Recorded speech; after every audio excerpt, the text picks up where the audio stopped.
Ladies and gentlemen, it is my pleasure to bring to you the analysis of the World Chess Championship game number 9. Today, once again, Magnus Carlsen, the world champion, having the white pieces and challenger Caruana on the black side. So Carlsen repeated his opening from the 4th game and played 1c4 the English. And in fact, both players followed game number 4 for quite a while. So we see once again this reverse Sicilian here, reverse dragon if we want to be more specific, and this interesting move bishop c5 that we also saw in game 4 where it yielded Caruana quite an easy draw. So the question was, what did Carlsen prepare for today? And in this position in game 4 Carlsen played bishop to d2. Today he chose bishop to g5. This is what he had specifically prepared for quite a while, and Caruana could be sure that Carlsen had studied this position, as he could be fairly confident that Caruana would repeat his game 4. So now black takes on c3. White cannot take on d8, since then black just takes the queen on d1 and black would be up a piece. White takes back, and now f6, and the bishop goes back. So what did white achieve? Well, playing f6 has weakened a little bit this diagonal, a little bit the black king. So this was the provocation, and now the bishop retreats and actually goes to this diagonal to b2 to support the d4 push. Black goes bishop b6 to already prophylactically move the bishop out of the way, since d4 is happening anyway. And now Caruana plays bishop d5. This is quite a logical move, because otherwise white would probably gain some more space in the center by going e4 and d5. So bishop d5 played, queen c2, renewing this idea of going e4. And here Caruana had an interesting choice. He could either take on d4, and this is what he did, or more ambitiously go e4. But I quite understand his decision, because e4 is a sharper move, and this is not the line you would like to enter against a well-prepared opponent. And I think Caruana did not really look at this line in much depth. It's really a sideline. This move bishop to g5 only has been played once. e4 is very interesting though, and also a better try to play for a win with black, it seems to me. If the knight retreats to d2, black could even push e3. That would be quite fine. And if knight h4, black could go knight a5. This looks attractive optically, but white also has his options here. Knight f5 with the idea to bring the knight to e3. Quite an unclear position. Black can now push c5, but this is much more double-edged, obviously. So I think a good practical decision by Caruana to instead take on d4, open up the e-file for his rook, and now he went bishop e4, queen b3 check, bishop goes back, and now the players repeated the moves and it was a draw. No, just kidding. Of course, Carlsen would not just give a white game away like this, so he moved the queen back to d1. And here Caruana made an interesting choice. He took on f3, which simplifies the position, but he ends up a little bit worse. He could have also played a move like queen d7, rook a d8, and his position is fine. His position is definitely fine. We also see the engine bar is completely at equal. So interesting choice here, bishop takes f3. Carlsen did not take back right away. This would actually not make a difference. He gave a check on b3. The king steps to the side. Like I said, does not make a difference whether white takes first or not. We reach the same position. Black takes on d4, threatens queen, bishop, and pawn. So white needs to take that one. And now queen takes. Bishop takes would be a big blunder, because this pin would be deadly with e3 coming next. Black has to take with the queen. Now white goes e3 and takes on b7. So this is the position both players were aiming for. And what has happened here? Well, we have opposite colored bishops on the board, which is always an interesting constellation. And in these positions with opposite colored bishops, most important is king safety. Because when a side can attack, the side with the, well, with this constellation, you just have an extra piece in attack. You have a bishop on the light squares where your opponent cannot match it. So king safety is very important, since with a weak king, you're simply facing an attack with an extra piece by your opponent. And here, the white king is a bit safer, or clearly safe, I would say, because white has 4 pawns to start with, and also black has already played f6, which weakens his king a bit. So white is better here. Black cannot really make use of his c-pawn at all. But the question is how much, and what can white actually achieve here? In general, this is really the kind of position that Carlsen suits a lot, because he's a bit better and he can try for a very long time. He can press, and there will not be an easy way to simplify the game or reach a draw. Rook 81, queen e7, now h4, this makes sense. White would like to open up the black king position further by advancing the h-pawn. And Caruana plays a good move here, goes g6. He wants to go h5 and king g7 next, and then just sit like that. Note that h5 immediately wouldn't be a good choice, because white goes queen c2, and black is not in time to achieve the set of g6 and king g7. If queen f7 now to go g6, then white plays bishop e4, and this is already very unpleasant and pretty much just winning for white.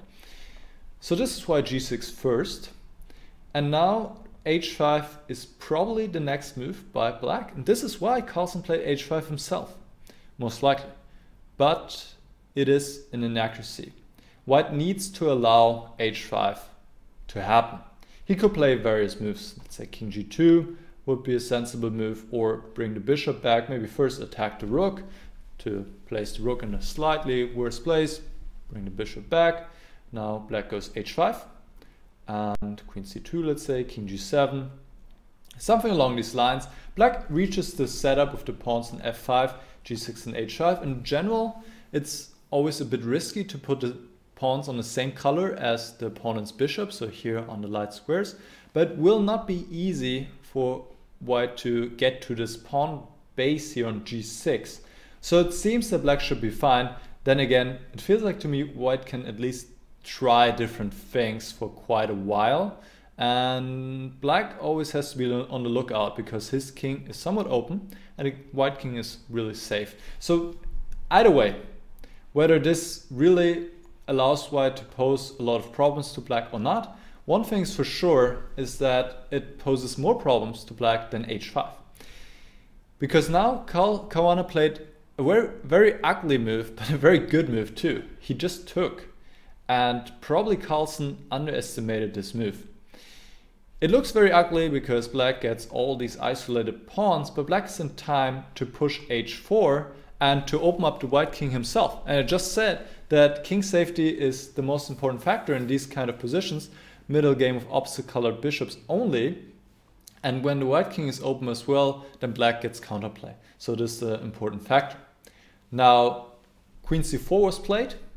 Just to show some lines here, king g2 would be a natural move, and if white gets one more move in pretty much, rook h1, then he's on the verge of winning, since he maintains his structure, wins back the pawn, and then has incredible power against the king on h8, a strong attack. But black is in time to go h4, and now let's say g4, and this is somewhat double-edged for white as well. Here black might start an attack himself with f5. This is just a sample line to show you what could happen in this kind of position.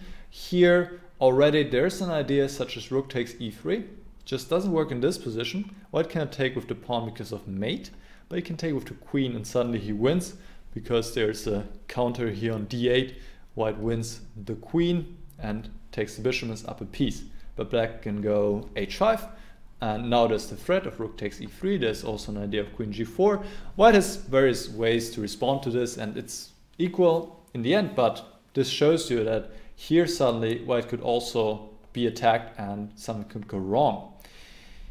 Carlsen had none of that. He played queen to c4, stopping h4, but black prepares it once more by going f5. And if black gets h4 in, he's fine, as long as white has to take with the g-pawn.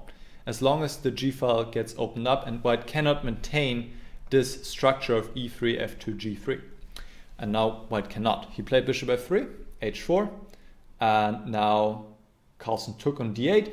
He didn't want to take on h4 right away, supposedly because black could keep both rooks on the board, and then it might even get dangerous, even though also here white is fine after rook g1.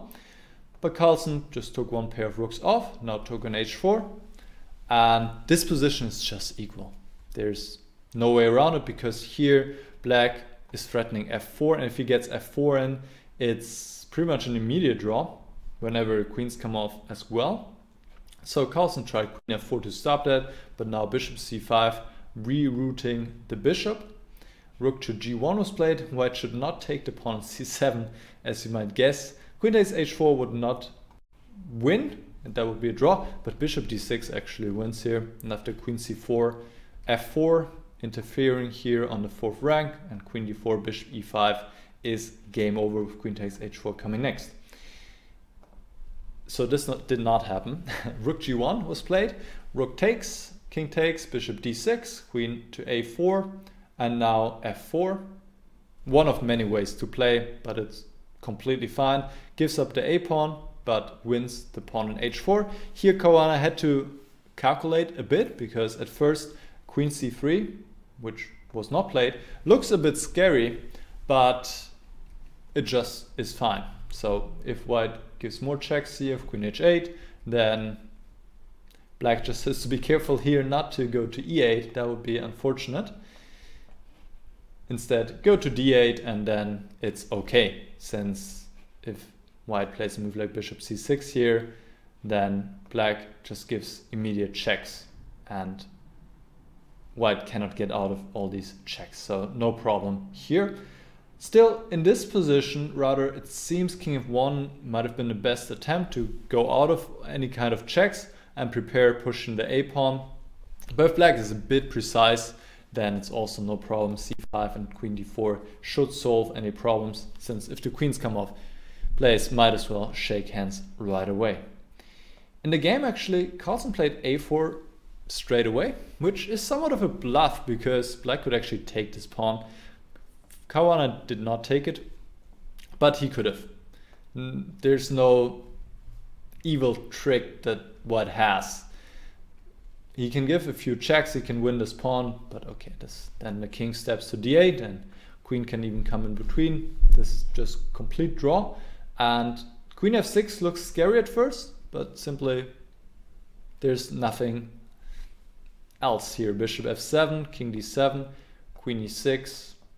Now, not king c6, bishop e8, but king d8, and there's no continuation. Black covers the checkmate, and it's just a draw.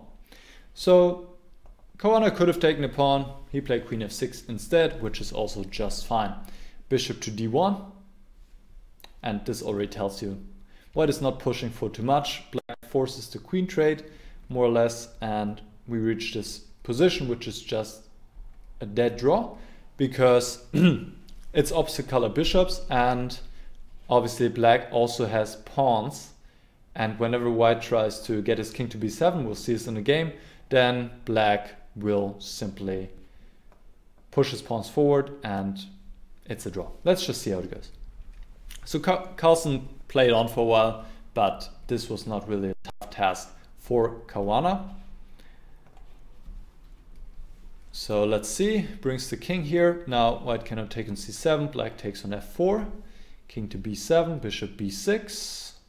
And here, white could win the bishop, but he doesn't win the game. Black goes h5, white cannot take, otherwise he would lose the pawn. And now black simply pushes the pawn forward, and here white even has to be careful not to lose. He has to play the only move, bishop g2, which obviously would allow immediately black to win the pawn on f4. So this is a draw. Instead, Carlsen played bishop h3, played the king back to e4 with the intention to put the bishop on a better square, and now again start his journey. Even then, it wouldn't change anything, but black doesn't even allow that. He just plays king e6. There's no coming forward with the king, and it's just a draw.